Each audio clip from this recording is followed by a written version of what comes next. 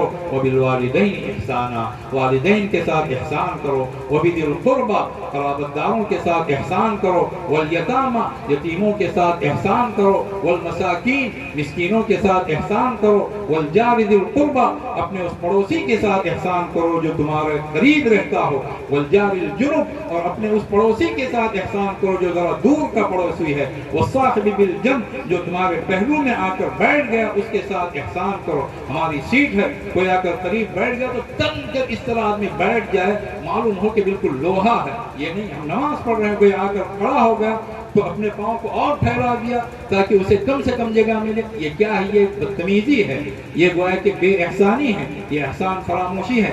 جو تمہارے قریب میں آ جائے اس کے ساتھ احسان کرو۔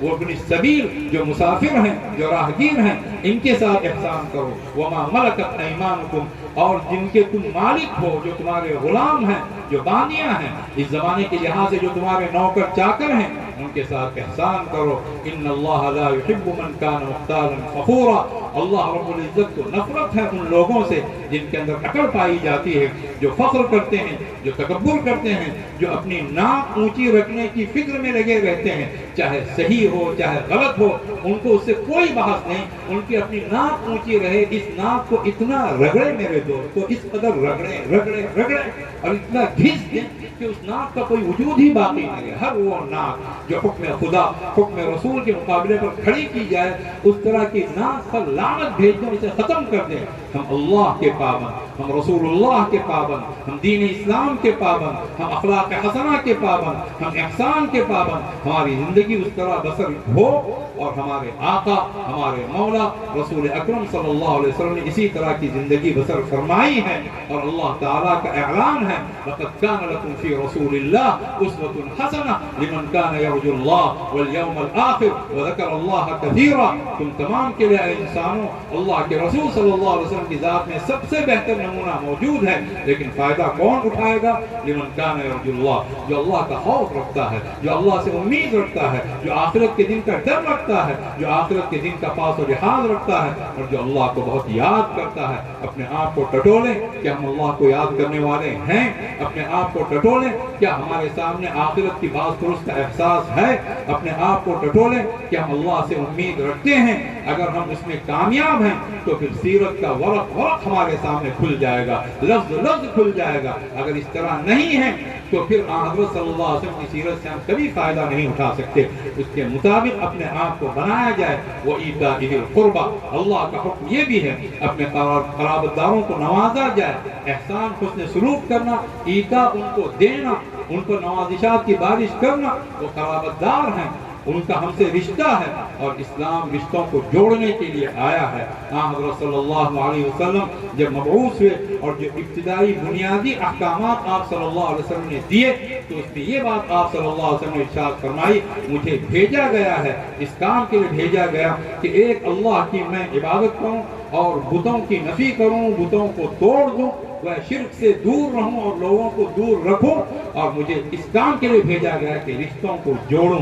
جو انسان رشتوں کو جوڑتا ہے، پھر اس کے بعد میں فرد فرد سے جڑتا ہے، گھر گھر سے جڑتا ہے، محلہ محلے سے جڑتا ہے، گاؤں گاؤں سے جڑتا ہے، قصبہ قصبے سے جڑتا ہے، ضلع ضلع سے جڑتا ہے۔ ہم جوڑنے کے لیے آئے ہیں، اور اس کی ابتدا رشتوں کے ساتھ ہوگی۔ ایسا ہرگز نہ ہو کسی اور کے ساتھ کوئی بھی معاملہ اسے برداشت کر لیا جاتا ہے. رشتہ دار نے کوئی بات کہہ دی ایسی ہلکی پھلکی بات، اس کو ہم نے دل پر لے لیا اور ان سے تعلقات منقطع ہو گئے اور پھر نسلوں تک وہ تعلقات منقطع رہے. آدمی دیکھتا ہے کیا چیز ہوئی تھی تو کوئی چیز اس میں پائی ہی نہیں جا رہی. اس طرح رشتہ داری نبھائی نہیں جاتی ہے. اور ہم جو یہ سمجھتے ہیں کہ صلہ رحمی کا مطلب یہ ہے وہ ہمارے ساتھ اچھا کرے، ہم بھی اس کے ساتھ اچھا کریں گے، یہ نہیں. لیس الواصل بالمکافئ، لیس الواصل بالمکافئ.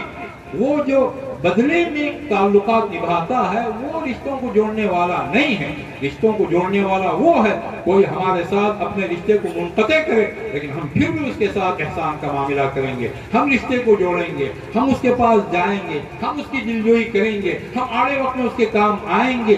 یہ اگر معاملہ ہے جو جیسے کو تیسے والا معاملہ ہے، حدیث پاک کے پورے ذخیرے میں ہماری ناقص نگاہ یہ دیکھتی ہے کہ آپ صلی اللہ علیہ وسلم نے جیسے کو تیسے کا معاملہ کبھی اس کی حمایت نہیں کی. ہمارے ساتھ کوئی اچھا کرے، ہمارے ساتھ کوئی برا کرے، لیکن ہماری طرف سے معاملہ ہمیشہ اچھائیوں کا ہوگا. وَلَا تَسْتَوِي الْحَسَنَةُ وَلَا السَّيِّئَةُ. برائی اور بھلائی دونوں برابر نہیں ہو سکتے. ادفع بالتي هي احسن. اس چیز کے ذریعے سے برائیوں کو دفع کرو جو چیز سب سے اچھی ہے. فَإِذَا الَّذِي بَيْنَكَ وَبَيْنَهُ عَدَاوَةٌ كَأَنَّهُ وَلِيٌّ حَمِيمٌ. اس کا نتیجہ یہ ہوگا جس کے درمیان اور تمہارے درمیان عداوت ہے، دشمنی ہے، وہ تمہارا انتہائی گہرا دوست بن جائے گا.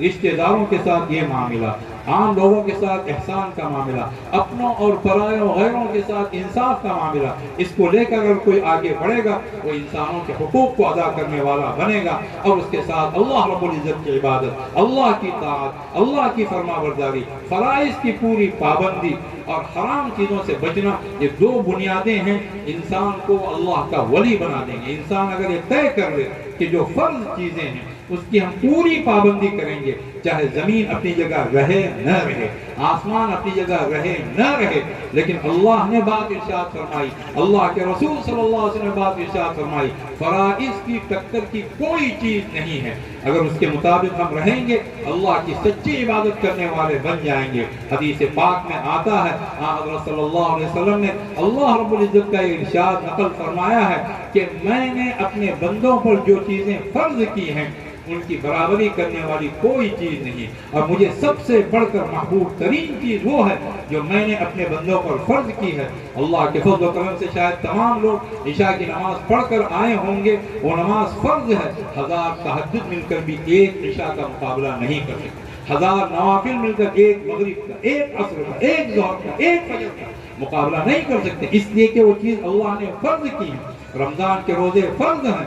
اگر کسی نے بغیر کسی عذر کے روزہ توڑ دیا ہے، روزہ چھوڑ دیا، لوگوں کے سامنے روزے دار بنا رہا، اندر ہی اندر کھا پی رہا ہے اور کوئی عذر نہیں تھا، نہ بیمار ہے وہ، نہ مسافر ہے، لیکن ایسے ہی چھوڑ دیا، حدیث پاک میں بات آتی ہے، رسول اکرم صلی اللہ علیہ وسلم ارشاد فرماتے ہیں زندگی بھر روزہ رکھتا رہے لیکن اس روزے کی تلافی نہیں ہو سکتی. یہ معاملہ ہے فرائض کا، فرائض کی پوری پابندی. زکوٰۃ دیا کریں، یہ نہیں کہ کوئی آ کر کہے یا یہ کہ ہم نے اپنے کچھ کسی سے مسئلہ معلوم ہی نہیں کیا. زکوٰۃ اگر فرض ہو گئی اور اگر زکوٰۃ کسی نے نہیں دی گویا کہ وہ اپنے مال کو بھی اس نے خطرے میں ڈال دیا، اپنی جان کو بھی خطرے میں ڈال دیا، اللہ کی طرف سے وہ لعنتوں کا مستحق بن جائے گا. جان کر ہمارے پاس اتنے پیسے ہیں، ہمارے پاس اتنا سونا ہے، ہمارے پاس اتنی چاندی ہے، ہمارے پاس فلاں مال اتنا ہے، ہماری دکان میں اتنا مال ہے، سال پورا ہو چکا ہے، کتنی زکوٰۃ مجھ پر فرض ہو رہی ہے، علماء سے معلوم کریں. ہم جو جاتے ہیں کہ مولانا صاحب فلاں چیز میں کاروبار میں بہت نقصان ہے، کاروبار بہت مندہ چل رہا ہے، دعا فرمائیں، یقیناً یہ بھی عبادت ہے، لیکن صرف اسی کام کے لیے نہ جائیں بلکہ اس کام کے لیے بھی جائیں کہ مجھ پر زکوٰۃ کتنی فرض ہوئی ہے. میں شادی کرنا چاہتا ہوں، مجھے آپ یہ بتائیے، کچھ اور نہیں، رسول اکرم صلی اللہ علیہ وسلم نے کس طرح شادی کی تھی. میں تجارت کرنا چاہتا ہوں، حضور اکرم صلی اللہ علیہ وسلم نے تجارت کے کیا اصول بیان کیے ہیں. میں فلاں کام کرنا چاہتا ہوں، مجھے صرف اتنا بتائیے کہ سنت طریقہ کیا ہے. ہمارے آقا ہمارے مولا حضرت محمد مصطفیٰ صلی اللہ علیہ وسلم نے یہ کام کس طرح کر کے دکھایا تھا، بس وہ چیز معلوم ہو جائے، آدمی آنکھ بند کر کے اس چیز کو اختیار کر لے. اللہ کے رسول صلی اللہ علیہ وسلم کے راستے کو اختیار کر کے، دین کو اختیار کر کے آج تک کوئی ذلیل ہوا ہے نہ ہوگا. زکوٰۃ دے کر آج تک کوئی بھکاری اور فقیر ہوا ہے نہ ہوگا، لیکن سود کھا کر لوگوں کے خون پسینے کی کمائی ہضم کر کے لوگوں کو نچوڑ کر جس نے سودی کاروبار کیا وہ برباد ہوا بھی ہے اور ہوتا رہے گا۔ آج تک یہ سنا نہیں گیا ہے فلاں صاحب بہت زکوٰۃ دیا کرتے تھے، بہت صدقہ و خیرات کیا کرتے تھے، مرے تو اس حال میں مرے کہ بالکل بھکاری ہو کر مرے۔ یہ چیز نہ سنی جائے گی نہ سنی جا سکتی ہے۔ اللہ کی طرف سے مدد آتی رہتی ہے۔ یمحق اللہ الربا ویربی الصدقات، اللہ تعالیٰ سود کو ملیامین کرتا ہے اور صدقات کو اللہ تعالیٰ خوب بڑھوتری عطا کرتا ہے۔ لیکن یہ بات سنی گئی اور سنی جاتی رہے گی، فلاں کمبخت فلاں خبیث لوگوں کا مال خوب کھایا کرتا تھا، سودی کاروبار کیا کرتا تھا، لوگوں سے سود لیا کرتا تھا، مرا تو اس حال میں مرا کہ ایڑیاں رگڑ رگڑ کر مرا۔ تو اللہ رب العزت کے دین کو اختیار کر کے ہم کبھی پامال نہیں ہو سکتے۔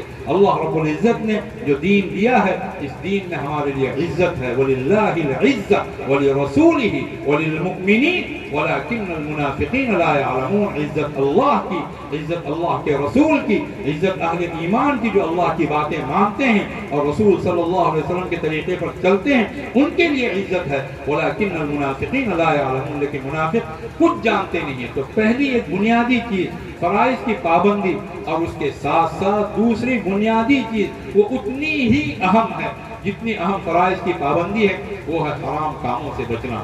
آدمی بے حیائی سے بچے، آدمی بد نظری سے بچے، آدمی حرام کاموں سے بچے، آدمی حرام کمائی سے بچے، آدمی ظلم سے بچے۔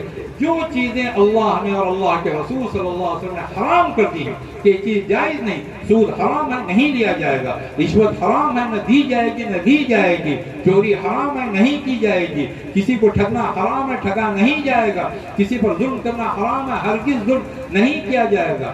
ہم لوگ یہ سمجھتے ہیں جو بہت زیادہ نوافل پڑھتا ہے وہ بہت بڑا عبادت گزار ہے۔ نوافل کا پڑھنا، ذکر کا کرنا سر آنکھوں پر یہ بہت بڑی بنیاد ہے، اس میں کوئی ادنا شک نہیں ہے۔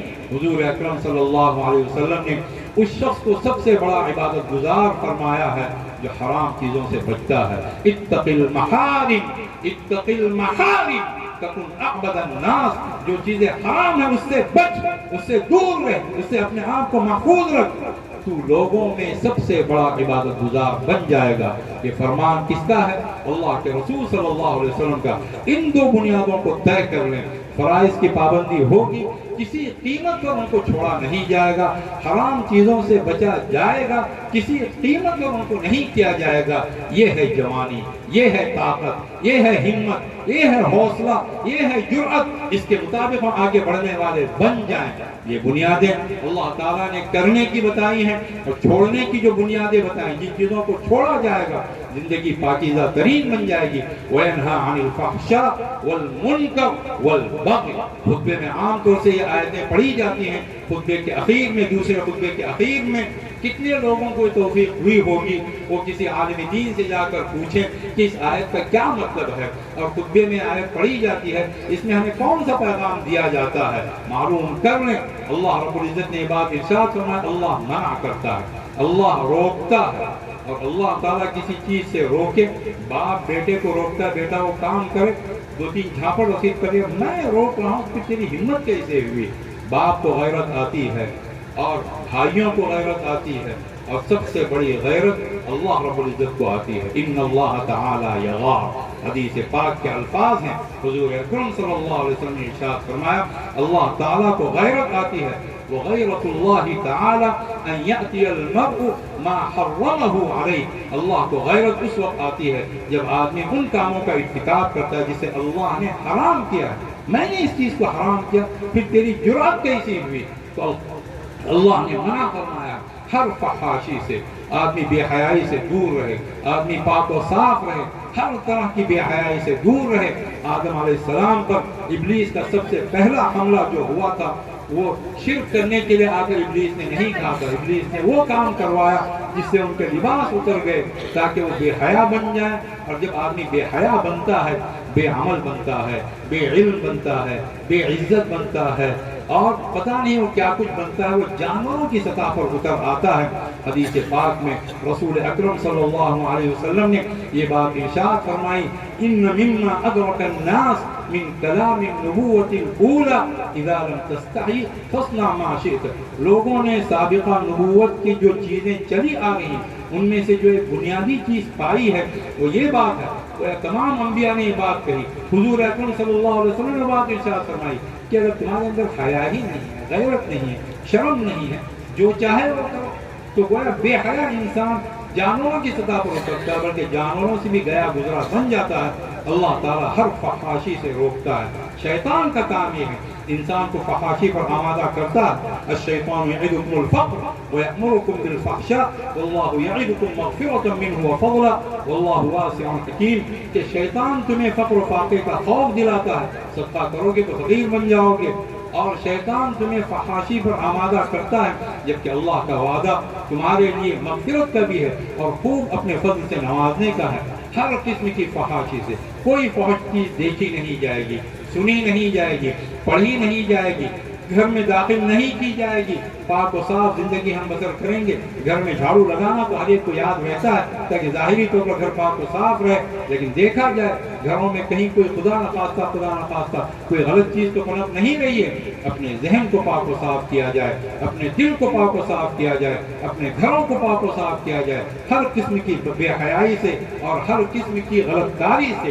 وَيَنْهَى عَنِ الْفَحْشَاءِ وَالْمُنكَرِ، اور اسی طرح تمام منکرات سے، جو کام شریعت کی نگاہ میں پسندیدہ نہیں ہے، ہر کام کے تعلق سے یہ ذہن بنا لیا جائے۔ آ کر کسی سے پوچھا جائے کہ یہ چیز شریعت میں جائز ہے یا نہیں ہے، جاننے والوں سے جو علم رکھتے ہوں، جو تقویٰ رکھتے ہوں، جو عمل رکھتے ہوں، جو اللہ والے ہوں، ان سے آ کر معلوم کیا جائے کہ جائز ہے یا نہیں ہے۔ اگر معلوم ہو جائے کہ اللہ نے منع کیا ہے، معلوم ہو جائے کہ رسول اللہ صلی اللہ علیہ وسلم نے منع فرمایا، تو پھر اس چیز سے باز رہے آدمی، ہر منکرات سے، والبغی، اور لوگوں پر دست درازی سے، لوگوں پر دباؤ ڈالنے سے، لوگوں پر زیادتی کرنے سے، ان تین چیزوں سے منع کیا گیا۔ بے حیائی سے بچے گا، پاک و صاف زندگی عطا ہوگی، اور منکرات سے بچے گا، اللہ رب العزت کی طرف سے نیکیوں کی توفیق ملے گی۔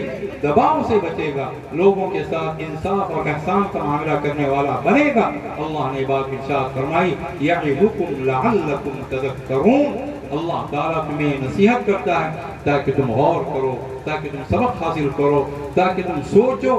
قرآن کریم غور کرنے کی دعوت دیتا ہے، اس کی تلاوت کی جائے، روزانہ ایک پارہ آدھا پارہ تلاوت کرنے کا عزم رکھے، اللہ خوب یاد کرے، تسبیحات کی پابندی کرے، نمازوں کے بعد میں تسبیحات کرے، اور ایسے بھی چلتے پھرتے اللہ رب العزت کا ذکر کرے، قرآن کریم کی تلاوت کرے۔ پڑھنا نہیں آتا ہو، جس طرح لوگ کہتے ہیں کہ آدمی کی چپل ٹوٹ جائے تو کسی موچی کے پاس جا کر کھڑا ہو جاتا ہے اور حال محسوس نہیں کرتا، اس سے کہ ضرورت اٹکی ہوئی ہے۔ اللہ کا کلام پڑھنا نہیں آئے، علم کی کوئی عمر نہیں ہوتی ہے، جس عمر میں بھی آپ ہیں اللہ کا کلام پڑھنے کی، اللہ کا کلام سیکھنے کی، اللہ کے کلام سے وابستہ ہونے کی کوشش کریں، اور اپنی اولاد کو بھی یہ کام سکھائیں۔